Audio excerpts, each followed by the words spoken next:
রোজকার মতো চা চক্রে বেরিয়ে খড়গপুরের পুরী গেটে গিয়েছিলেন বিধানসভা নির্বাচনী পথসভা করতে।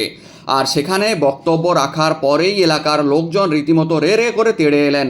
প্রাণে বাঁচতে দ্রুত গাড়িতে চেপে এলাকা ছাড়লেন নিরাপত্তা কর্মী পরিবৃত হয়ে বিজেপি নেতা দিলীপ ঘোষ। খড়গপুর বিধানসভা এলাকা তথা খড়গপুর সদর বিধানসভা এলাকা বিজেপি অধ্যুষিত বলেই মনে করেন অনেকে, এবং দিলীপ ঘোষের শক্ত বেল্ট রয়েছে ওখানেই। পুরীগেট এলাকাতে সেই রকমই একটি স্থানে তিনি প্রচার সভা করতে গিয়েছিলেন। রোজকার মতো চা চক্র সেরে পুরীগেটেতেই সেখানে ছোট্ট একটি পথসভা করছিলেন।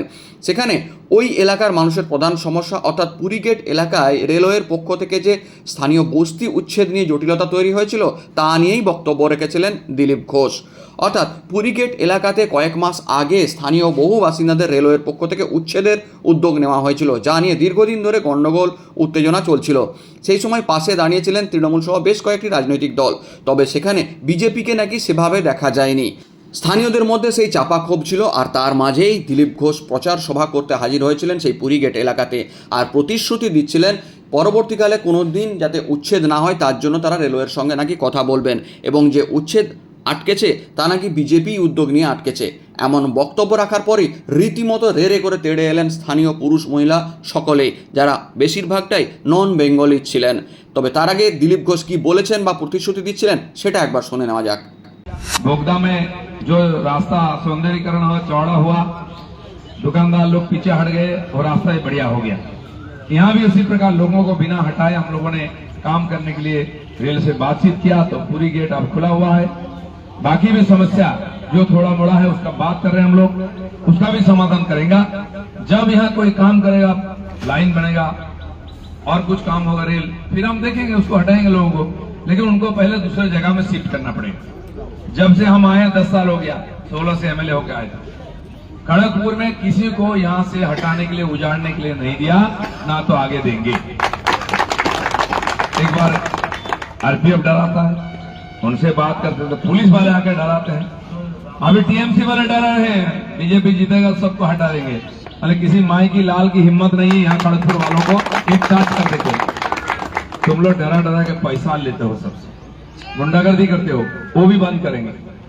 इस बार चुनाव में बीजेपी को 1 लाख से ज्यादा वोट मिलना चाहिए। हाँ, आप दीजिए, जिताइए, सरकार बनेगा बंगाल में बीजेपी का, और ये सारी समस्याओं का समाधान हम लोग करेंगे।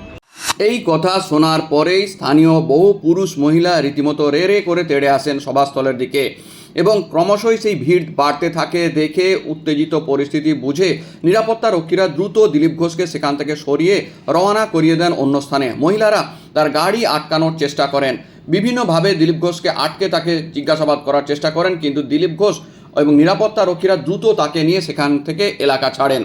স্থানীয়দের দাবি, রীতিমতো মিথ্যে কথা বলেছেন দিলীপ ঘোষ, বিজেপি কখনোই নাকি ওই এলাকার লোকজনের পাশে দাঁড়ায়নি।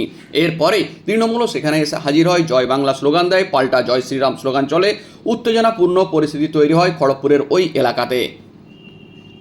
घुसने भी नहीं देगा अंदर पूरी गेट में। अरे तो इतना बात क्यों नहीं किया, क्यों भागा? है ना, आज आप लोग क्या बात करने आए थे? हाँ बात करने आए थे, क्यों चला गया? अपने एमएलए है ना, हम आम जनता से बात करने में आपको तकलीफ क्या है? हम भी तो सवाल का जवाब दे सकते हैं। बात करके चले आप लोग क्या बात गया। नहीं किया, जय बांग्ला हमने गाया, जय श्री राम बोल के चले गया। भगवान को लेके आप लोगों ने ये कर रहे हैं, पार्टी पॉलिटिक्स है। भगवान का नाम से तमाशा कर रहे हैं। जो करना है सामने फेस टू फेस बात कीजिए, वोट मिलेगा नहीं, एक तो वोट नहीं मिलेगा। अगर पूरी गेट से एक तो वोट उनको नहीं मिलेगा। क्या कारण आप दिलीप घोष को रोक रहे थे? हम लोग का यहाँ पे जब नोटिस आया, आपको पता था कि पूरी गेट में अभी लोग को उच्छेद किया जा रहा है बोल के, तभी वो क्यों नहीं आया? अभी इलेक्शन में वोट लेने के लिए, यहाँ प्रचार करने के लिए रोहन घोष चोर है, ये है, वो है, क्यों बोलेगा? तो उसका प्रतिवाद कर रहे हो? हाँ, आपका नाम? मेरा नाम शीला बासी है।